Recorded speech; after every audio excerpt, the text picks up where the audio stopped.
Hello, everyone, and my name is Dizzanne Billy, as Zico mentioned, and I'm from Trinidad and Tobago. First of all, I want to congratulate you on taking this time to register and attend this webinar series that is being hosted by Cropper Foundation. It's a great idea that Cropper Foundation has developed, and it's something that I think all of us will learn from as we chat with each other and learn from each other. So great job pulling this together to the Cropper Foundation. And I'm going to jump straight in, right? So what is Climate Tracker? So as Zico mentioned, I work at Climate Tracker. But oftentimes I get asked the question, who or what is Climate Tracker, right? Basically, we are an international nonprofit organization and we support, train, incentivize, and work towards better climate journalism globally. So we believe in the power of journalism, in the power of communications, but more importantly, we recognize that many young journalists don't have the training, resources, or support to identify and tell the climate stories that they want to. We also recognize that this challenge is often greatest in countries that are hit hardest by climate change. So what we do is we partner with awesome organizations around the world to fill these gaps and act as a springboard for climate and environmental journalists to tell the stories that so desperately need to be heard. What do we do? Basically, I broke it down, well, I can say a lot, but I broke it down into 4 points, 4 main points, right? So first, we provide training and fellowship for young journalists around the world to tell better climate stories locally and internationally. And for instance, we're currently in the process of mentoring a batch of journalists from multiple countries in using new media to improve their climate communications, to improve their stories, right? So that's a training program that we have, and it goes on every 6 months or so. Now, we also conduct action-oriented media research to better understand the biggest challenges, the trends, and the obstacles to powerful climate reporting around the world. Right now, for instance, an example that I can give you of this is that we recently wrapped up one of our biggest projects that started in 2020 and it recently wrapped up, which involved training journalists across Southeast Asia in the field of media research, having them do practical research into coverage of energy in their region, in their countries, and then understanding what the potential solutions could be to improve climate communications across the Southeast Asia region, right? And it's something that we're also right now working on implementing in Latin America, in Chile, actually. So we do that. We also fund young journalists to report on the world's most pressing issues and cover the world's biggest moments. So, for instance, the UN negotiations and conferences, we partner with organizations to help journalists, young journalists who would not have otherwise been able to attend, go to these things and cover it from their perspective and from their local perspective, and understand what's going on internationally. Now, obviously, because of the pandemic that we're all facing right now, this has been a bit of a pause, but it's something that we're right now taking online as well, because at the moment, we have an opportunity for journalists to attend the Global Landscapes Forum, for instance, which is completely online. As we know, everything is moving online. And I myself, I benefited from this action of the Climate Tracker organization way back in 2015. And that is when I was able to attend COP21 in Paris. And it's since then that I've been involved with Climate Tracker, and I have never, really looked back in terms of going forward with my climate communications and environmental communications career that I'm so passionate about, and that I'm going to tell you all more about later on. We also support global collaborations between young climate journalists, newsrooms, and NGOs around the world.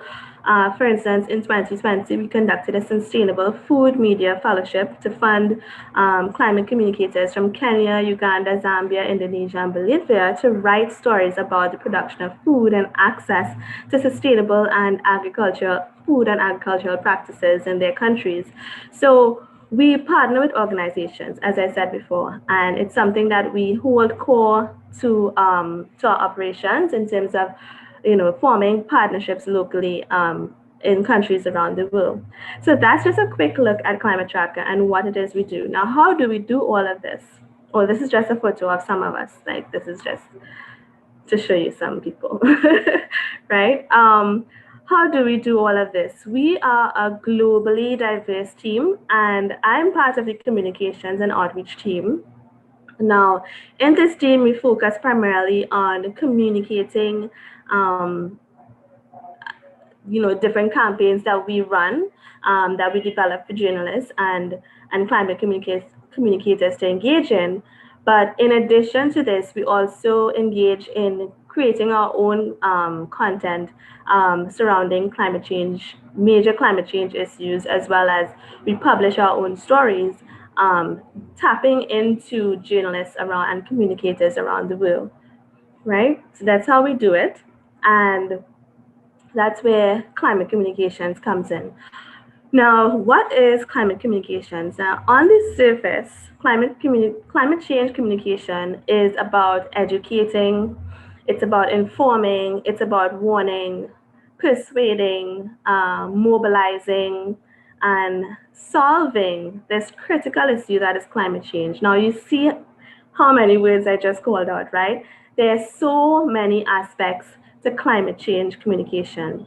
And at a deeper level, climate change communication is shaped by our different experiences, our mental and cultural models, our underlying values and worldviews.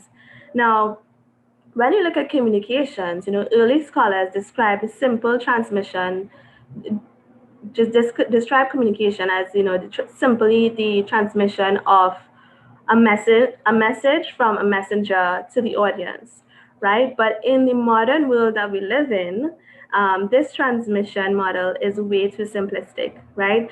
There's absolutely nothing passive about today's audience. People don't just sit in front of a television like in the 1950s and consume what the person on the television has to say to them and just accept it as it is, right? They don't just receive information conveyed to them. So we live in 2021, right? We've got a wide variety of communication methods, strategies, techniques, and channels available to us today, right?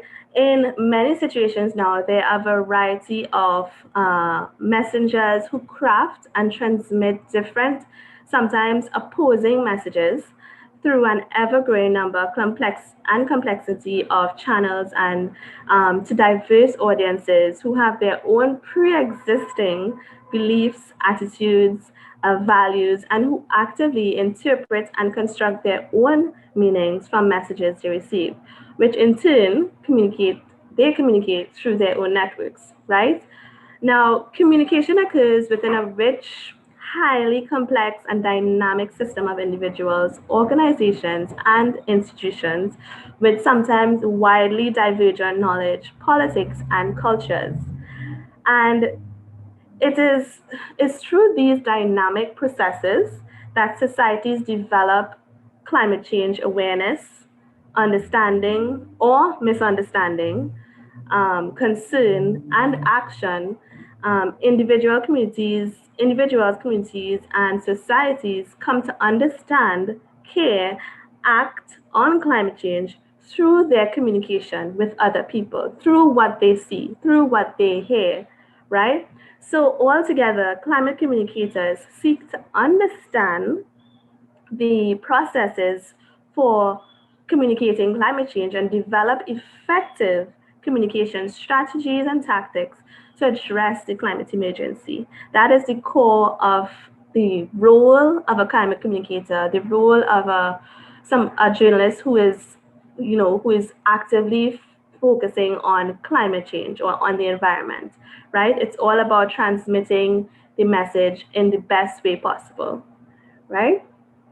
Now, I've just mentioned a lot of different things in terms of the messaging and the strategies and the techniques and all these things. But what are the elements of climate communications? Now, climate communications is multifaceted, right? Now, when you think of climate change, I want you to ask yourself, like, what do you think of when you hear the term climate change? Do you think of the technical terms? Do you think that it's too difficult to understand? Do you think that it's too complicated? And how do you feel when you think of climate change? Do you feel helpful? Do you feel hopeful? Do you feel afraid? Do you feel skeptical maybe? And what are the images that come to your mind when you hear the term climate change? Is it polar bears? Is it melting ice caps? Is it coastal erosion, hurricanes? What comes to your mind when you hear the term climate change, right? So climate change is a challenge for both the scientific community and the media. But unfortunately, in my line of work, I've seen that there seems to be a gap between the science and what is being communicated to the public. Now, this has, of course, an impact on whether or not people will care about the issue and choose to take action or not, right? Now, while many climate actions focus on mitigation and adaptation, and yes, that's important, including technologies and policies, all of that is important. All forms part of the ecosystem of climate action, right? But climate change communication is often not given the importance that it needs to be given. And that is in spite of the fact that climate change communication is at the core. It's one of the foundational elements of, the climate movement, in getting it out there and getting the message out there to the right people and in the right way. Right now, at times, technical terms are being shared with the public without sufficient explanation, or climate data being presented without enough context. When this happens, the public tends to draw away or feel detached from the issue, in spite of the fact that it impacts their everyday lives, our everyday lives, right? And this is where you, as a potential climate communicator, this is where climate communicators come or can step in, right, to properly explain the science, bring the technical knowledge to the level of the wider public, humanize the science, right? That is the overall goal of all forms of climate communication, to humanize and simplify the science in a way that the wider public can understand, and the people who need to know what's going on, who need to see the science in front of them to make decisions, can see it and understand as well. Right? Now, climate change communication is a foundational element of effective climate action. And some of the most exciting forms of climate communication, they can include journalism, different types of journalism. If it's print media, it can include, if you're publishing online alone, it can include, as a TV reporter, it can include different forms of advocacy. It can include photography, videography, workshops and teaching. There's a lot of different forms of climate communication that you can engage in, right? And these are just some that I am mentioning. Now, as I asked earlier, what do you think of when you hear the term climate change? For some of you, the answer may have been a polar bear, right? The answer may have been, like in Trinidad here, somebody might think of coastal erosion and the fact that manzanilla, we're losing manzanilla, all the coconut trees are disappearing and all that because of coastal erosion. Different things come to your mind when you hear the term climate change. But the thing is that those images and visuals that come to your mind, a lot of them are due to climate communication. Those images and visuals are brought to your mind because of climate communication, because of a story you read, an image you saw, or perhaps a documentary that you watched. All these included as different types and forms of climate communication. Now, why is climate communication important? And you say, put this girl here she's taking a picture because photography is a very, very, very influential part of climate communication. Right now, why is climate communication important? Maybe by now you're able to answer this question on your own. The thing is that storytelling and communication plays a vital role in the climate movement. Not only does it provide a voice for people who are being affected the most and have no other way of sharing their experience, but we must also acknowledge the role that climate communicators play. Dare I say, it's just as critical as the role of the climate negotiator at a big UN conference. Why? We act as a conduit between technical experts and the wider public, and even the government in some cases. Through the art of storytelling, whether through television reporting, print and online articles, videography, photography, climate communication takes up the challenge of transforming the oftentimes complex climate science and communicating it in a way that is easy to understand and that is digestible. Additionally, climate communicators are able to humanize climate change in a way that is very important for decision makers at the highest levels to see what is happening. Now, I'm saying this also to say that we need more Caribbean climate stories, and that is one reason why I was very excited that I got the invitation to speak to you all today, because when at Climate Tracker, for instance, when we do a campaign, and sometimes we have global campaigns, and we're calling for journalists from around the world to, or not just journalists, but for climate communicators from around the world, different forms, photography, videography to apply. Sometimes, I sometimes get disappointed because I don't see, as many Caribbean stories coming through. I see a lot from different regions of the world, and it's often the Caribbean region, and to a certain extent, Latin America is always the lowest. And that needs to change. We need more Caribbean climate communicators. We need more Caribbean climate stories. Right now,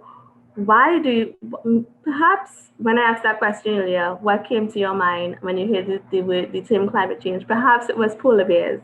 And why do you think polar bears would come to your mind? Because the climate narrative for years has been widely international, right? We need to see more young people in the Caribbean starting to tell their stories. We are seeing the changes taking place in front of us. We need to tell our stories. We need to communicate our issues, our climate change issues, right? So that's my call to you. You would have joined this particular webinar because you're interested and you want to learn more about how you can engage in climate communication. This is my call to you to do it, to go for it. You're interested, tap into that interest and go with it. How can you get into climate communications? Now, here's the thing. My area of study, right, was not in geography. It was not in environmental issues, but I can say that, I rep for the social sciences. Because my area of study was completely in international relations and management and marketing, right? But I know that I have a passion for the environment. I know that I have a passion for sharing for young people and for getting young people involved in advocacy. Right now, that's a passion that I have had all my life. In secondary school, a friend and I, we started the first environmental club in our school. Then in university, I got involved with environmental clubs, biology clubs, although I was not studying biology, geography clubs, you name it, I was there and I was learning, right? So one point that I want to bring out to you is that life, is a constant opportunity to keep learning. I'm saying that because, we often restrict ourselves to what we studied, what we got our degree in, but it's important to continue learning and branching out beyond what you know.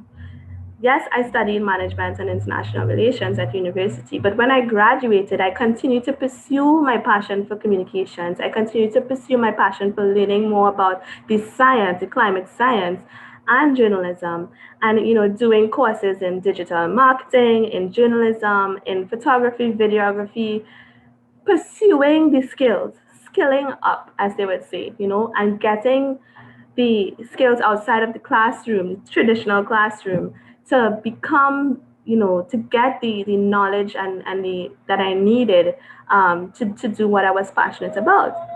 And the thing is that it all comes together because I'm able now to match my extra skills with what I studied in school as well, through understanding international relations and environmental governance and all these things, right? So I'm saying that to say that it's important to expand your network, engage with the environmental organizations in your community, in your country, right? And continue learning, right? The key is not to narrow your own expectations. Don't narrow your worldview.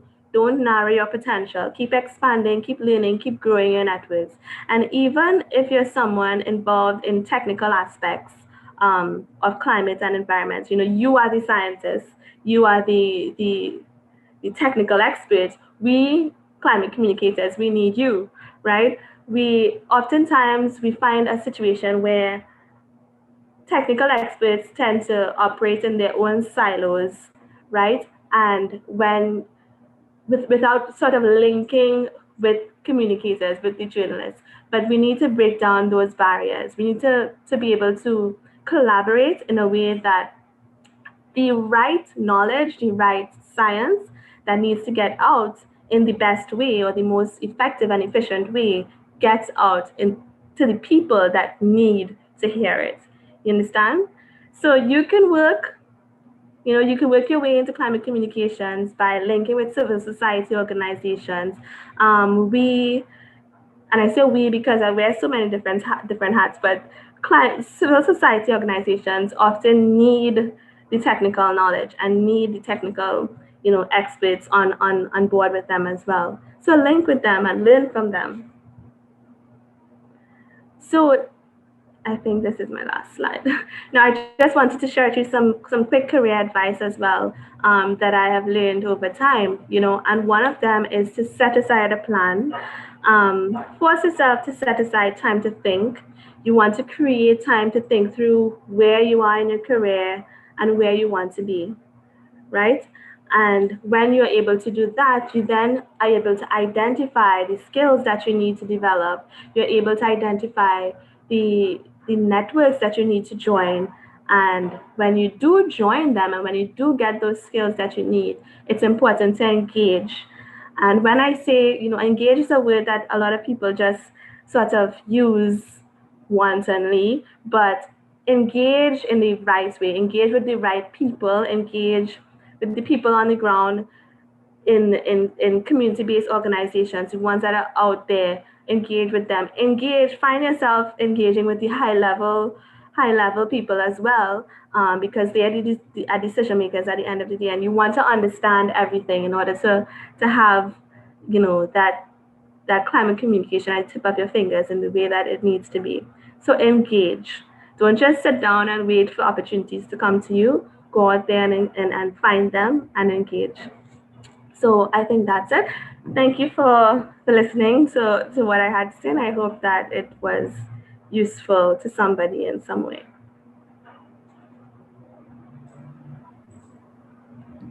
Hey, Dizzanne, I'd like to thank you for a very interesting and inspiring presentation. Hello? Thank you. Thank you, Zico. Thank you. Thank you very much.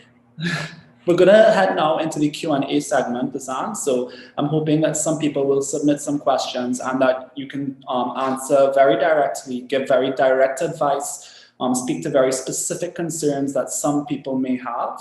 I think I'll just get the conversation going because there's something that I'm actually thinking about right now. You were able to build a career for yourself on an international platform, right? But what I'm curious about is, are there enough opportunities that exist in the Caribbean for people to viably make a career out of climate communications? So what I'm wondering is, you're saying that there isn't a lot of interest sometimes that you'll notice coming from Latin America and the Caribbean. Do you think that may be linked to a lack of opportunities sometimes? Yeah. Yeah, I think for when I said that, we don't see many applications coming in from this region, I think it has a lot to do with, unfortunately, it has a lot to do with the editors, right? With if you're looking at journalism, it's only in the couple recent years that it's been getting easier for your editor to be interested in an environmental story, to be honest, right? And now that it's climate change is something that we're seeing more and more on international news and whatnot. It's now becoming something that newsrooms in the Caribbean are focusing on more, unfortunately. So I think that has a lot to do with it. But in terms of there being opportunities out there, maybe if you aren't seeing any opportunities in your country, you can be be the change that you want to be. Start a new initiative, start a new initiative. And as I said, it's important to reach outside of your comfort zone as well, right? Reach outside of your country and find regional partners that you can bring on board. A lot of what I've found over the years is that a lot of Latin American organizations are very very, very, ready to jump on board with projects that are taking place in the Caribbean, because more and more you see the narrative being not just that the Latin America is one region and the Caribbean is one region, but a lot of times you're seeing it projects being taking place more on a across regional level. So I just want to say that if you're not seeing anything taking place in front of you, you start your own thing, or you reach outside. You reach outside of what is in front of you and find the opportunities out there. Because a lot of times you have to jump over that fence to find the partnerships that you need. And do you believe that as the climate emergency becomes more urgent, do you see this field as something that is going to grow exponentially in the region? Oh, for sure. Yes. I don't know how hot it is where some of you guys are, but yesterday the temperature was 36 degrees, and that feels like index. It was 45 degrees. I was boiling, right, Zico? And I'm just saying that to say that people are seeing the effects that we've been speaking about for years. People are starting to feel the effects that we've been speaking about for years. And as that continues to happen, I really believe that a lot more community-based organizations will seek out to be heard, right? Because a lot of the civil organizations have been working on these issues for years, but nobody has been really taking them on. Nobody has been giving them the light of day. But I think that now, a lot of these organizations are getting empowered because the narrative is changing, getting the empowerment to get their voices out there. And because of that, it's pushing journalists and pushing climate communicators to go into the communities and get the stories that matter. Thank you, Dizzanne. So I just received a question in the Q&A tab from Nicole Valley. Nicole would like to know, she says, firstly, it's a very interesting cocktail of skills that you have. And she wants to know, where do you see yourself expanding to after this season of your career? So it's interesting that you should say that because, as I said, I believe in continually learning new things. I started studying one thing then, and it's not that I'm jumping all over the place, because a lot of people can see it like that. It's very strategic in terms of getting the knowledge that I need to go where I want to go. Now, before I started, working on the communications and outreach team at Climate Tracker, I was working at a marketing firm in Trinidad, and there I learned so much. I learned so much about digital marketing, about how to get the messaging that you want to get, to the right people, and this type of thing. And I learned so much there, and I was able to take that now and move on and apply it to my passion, which is environment and climate, and from here, I really want to someday, someday, I would really love to be, to, to be, how should I say? I really want to apply these skills that I have to on a more government level. I'll leave it at that. Thank you, Dizzanne. So the questions have started to flood in. So things are about to get pretty interesting. So Eliana Carrillo says that you are very inspirational, and she says this helped her so much. She would like to know, are there any groups or social projects that you would recommend to her? I'm not sure what country you're from. Um, can we find out what country she's from? Of course. Eliana, would you be able to just type us a little bit more about yourself, your country, and your age? You could put a quick interest. I am from Trinidad, and I am in Form 2 in secondary school, up Institute. Okay. All right. Well, yes. Let me see. There is a Caribbean Youth Environment Network, which I would recommend to anyone. And the Caribbean Youth Environment Network has chapters across the region. Right now in Trinidad, it's not very active right now, but you can get involved with them on a regional basis as well. So I would advise you to look out for that, the Caribbean Youth Environment Network. Maybe look at the Barbados chapter and try to get in touch with them and see if maybe you could be the one to bring life back into the Caribbean Youth Environment Trinidad and Tobago chapter. And that's one. There's the Caribbean Youth Climate Network, which I would advise you take a look at as well, Ileana. And even within your school, if you have an environmental club in your school, you should get involved with it. I'm sure that there's a lot that you can learn there. If not, you can even look at starting your own club, get some people involved, and you can contact me. Like, I can totally help you and mentor you if you want, to tell you exactly what how to go about starting an environmental club and what needs to be done to keep it active and that sort of thing. Thank you, Dizzanne. I'm going to read out a question that we got here from Dion Barnwell. Hi, Dion. I would like to know, do you think media or journalists actually view climate change as an important topic? I think that a good journalist is able to separate their personal views from the story that they're writing. Right? Now, that's one thing. But on the other side of it now, a lot of the journalists that we interact with are advocacy-based journalists. So a lot of the journalists that we interact with are coming in with the idea to, with the passion for climate action, with the passion for environmental, development and sustainability. So a lot of the journalists that I interact with do believe that, in the importance of climate change.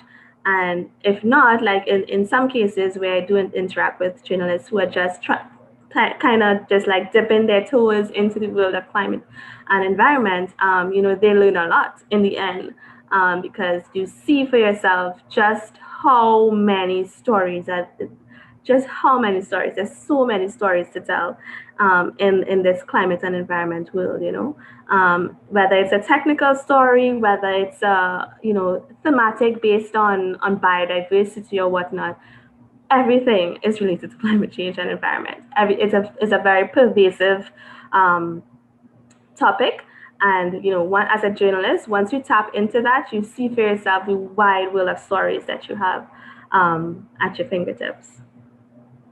Thank you, Dizzanne. So we're going to just open the floor now to a direct question from Luke Mangli. I hope I pronounced his name correctly. So he will now speak directly to Dizzanne. And I will just... Hello. Hello, Luke. Okay, I started an environmental club in my school, upper level educational institute in Trinidad. We did a couple of projects with planting trees. We planted in total 150 trees. Wow, that's amazing. What is the next step to do from there? All right, Luke. So first of all, I'd like to congratulate you on that project that you worked on. That's really great. Afforestation is something that we need, and it's very important. I think from there, Luke, I don't know, in terms of, do you have any plans to maybe do collaborations with other organizations? Well, I don't know any other organization except the Copper Foundation, what I think is you guys. Mm-hmm. You guys are the only organization I know about. Okay, so look, I think my advice to you would be you and your team, whoever is working with you. It would be very important to start planning. If it's that you're planning on a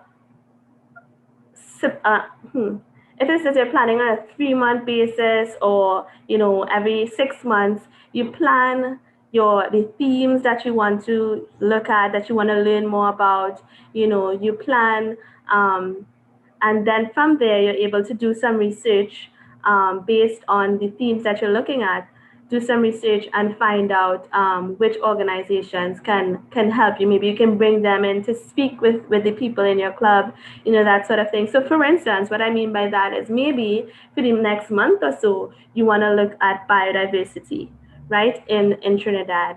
And maybe out of that, you would like to you might want to bring in someone who is an expert in wildlife conservation or something. There's an organization called the El Socorro Wildlife Center, for instance, that can help you teach the people in your club about biodiversity. So what I'm saying is that it's important to make some sort of 2-month plan, and keep it as thematic as possible, and that works. And from there, you have something to launch off of in terms of doing your research to find the organizations or the people that you need to get on board. Thank you, Dizzanne. Okay, thank you. Do you have any follow-ups, or are you satisfied? Sorry? Luke, any more questions?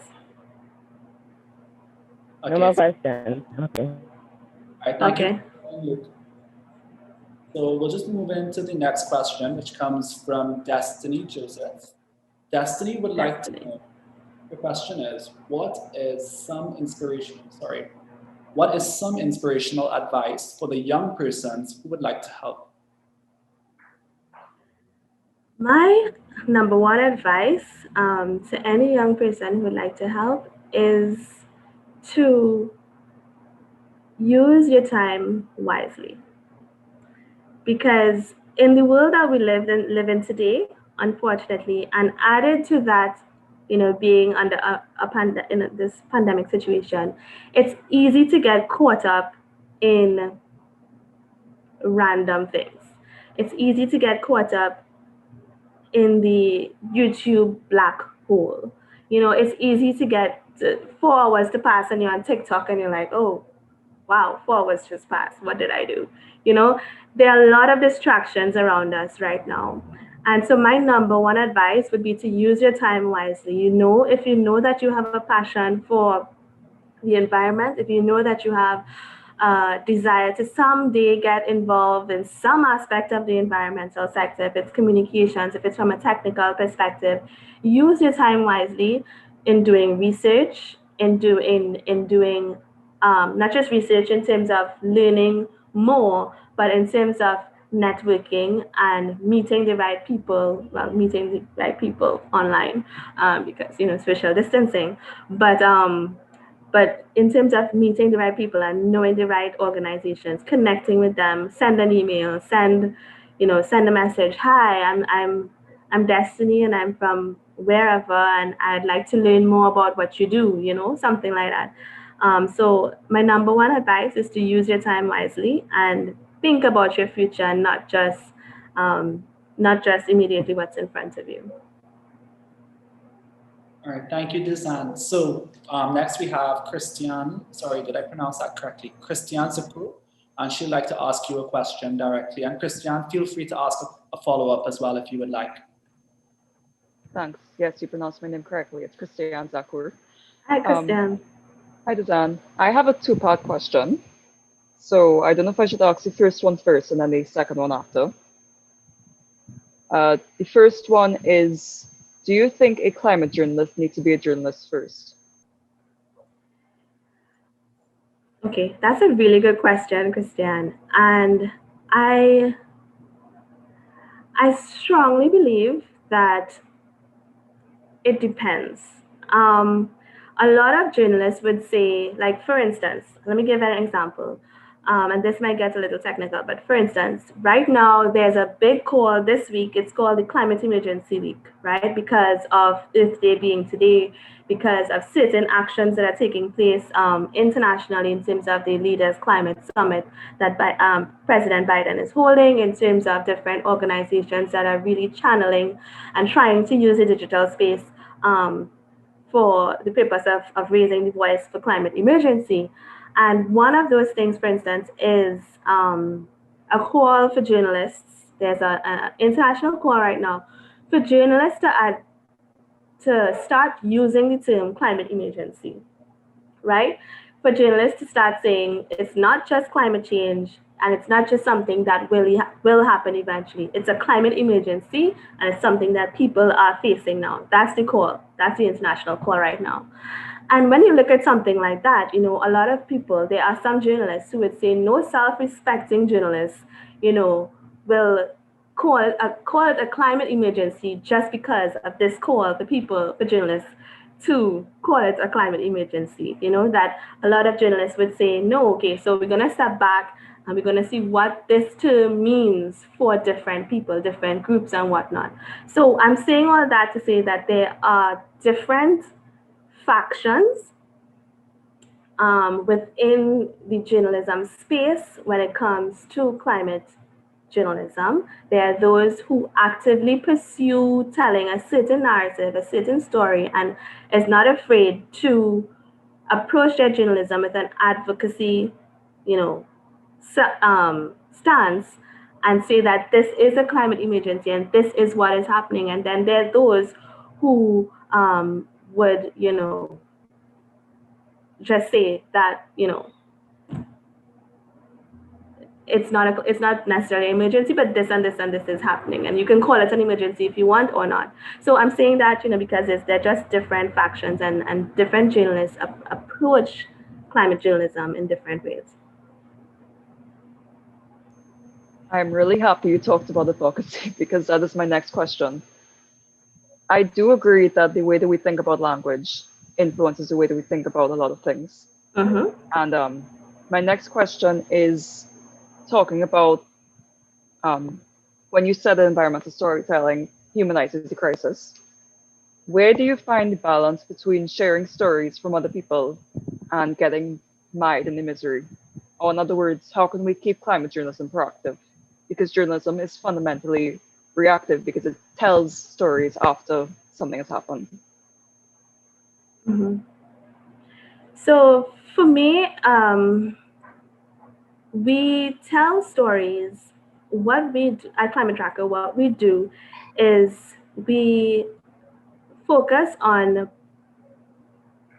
enabling journalists from around the world to tell the stories that are happening locally, right? Now that may be that they're reporting on, it may be that they're reporting on some sort of climate policy. It may be that they're reporting on some sort of big climate action that is taking place at a governmental level. or it may be that they're reporting on local sustainable development solutions, you know. So maybe they're reporting on on a community organization that is working with the community to improve the lives of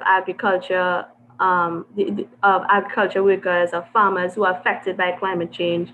There are different stances that you can take. So what I mean is that it's not always cut and dry. It's not always um, black or white. It's very much dependent on the journalist, dependent on the story, dependent sometimes on the country that you live in, even because what I've learned is that for instance, journalists in Southeast Asia, they face a lot of issues in terms of telling certain stories because of just the political climate that they live in. So it's very, very, it's not cut and dry at all. That's true. It's a very nuanced issue. Thank you, Zico, for the opportunity, and thank you, Dizzanne, for presenting today. Not a problem. Thank you, Christiane. Thank you for those questions, Christiane.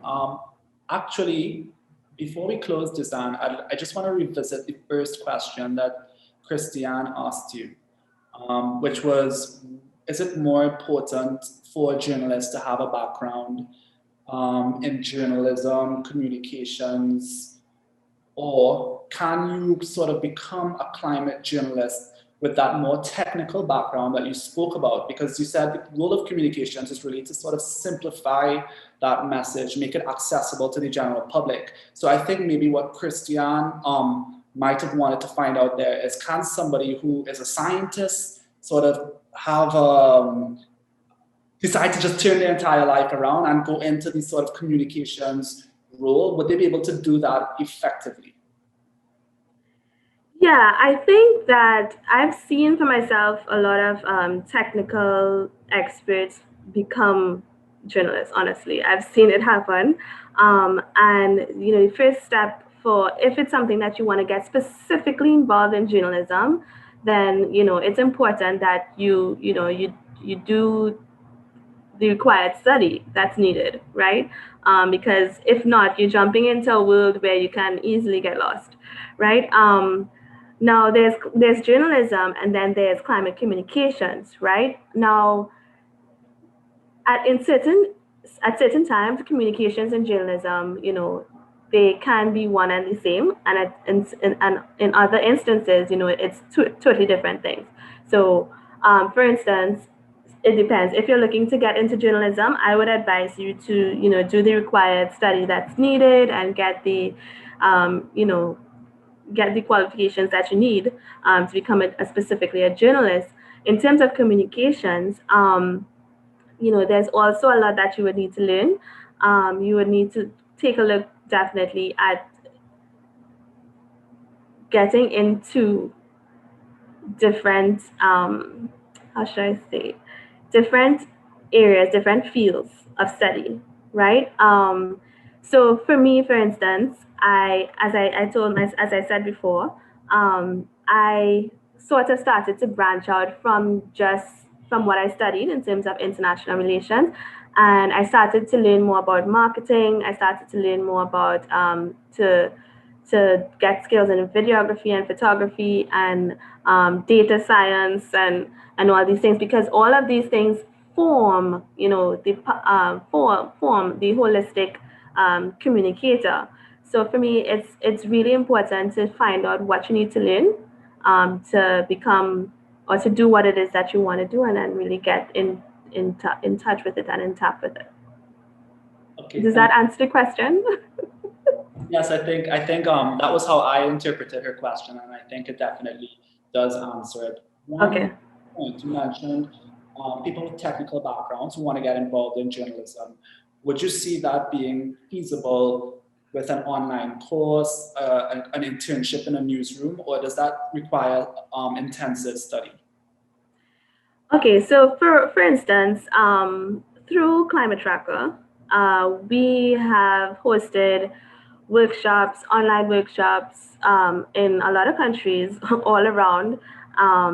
And a lot of the times these workshops that we host, or these courses that we do, because we also have online courses that we do, are often geared at people who are not specifically journalists, but they want to get into that field. They want to learn more about basic journalism. They want to know more about climate change journalism. And, we have seen people like that move through our courses, move through our workshops, and eventually get to the stage where they're publishing stories and writing stories and creating,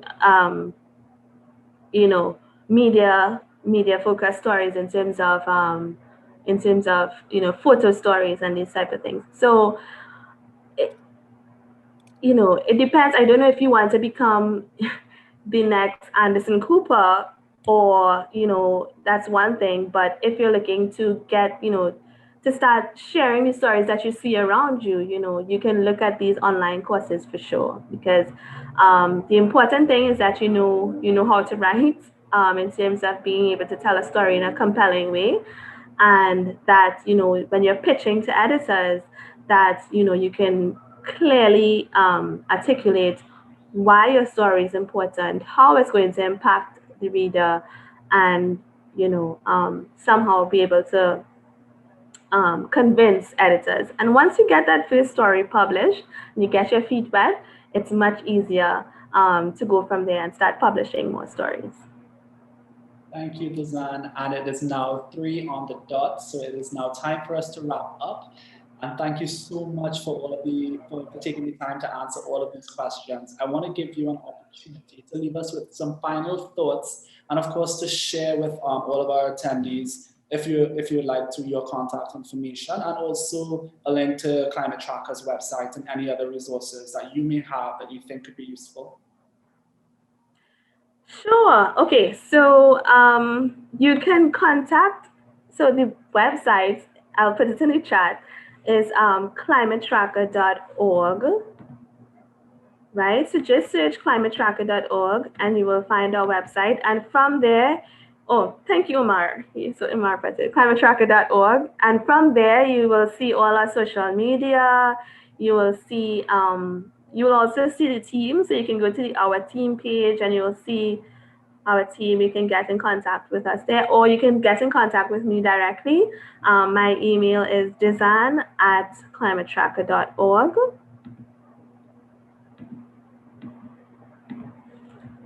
Thank you. Oh, thank you. Okay. All right. So somebody put it there as well. Dizzanne@climatetracker.org. Just shoot me an email at any point in time. And I think that's it. And well, I just want to thank the Cropper Foundation for hosting this series. I think it's very important for young people to see that, there is a lot to be done in the environmental sector, and that we do need you, right? We do need continuation of the work that has been done before us, and it's up to us, and it's up to young people younger than you and myself, Siko, to take over from us afterwards, right? So I just want to say thank you to the Cropper Foundation, and encourage all of y'all who are interested in getting involved in climate communications at some level to create a map of skills that you need, and don't give up, skill up, don't give up. That's it. Skill up, don't give up. Yeah, that's it.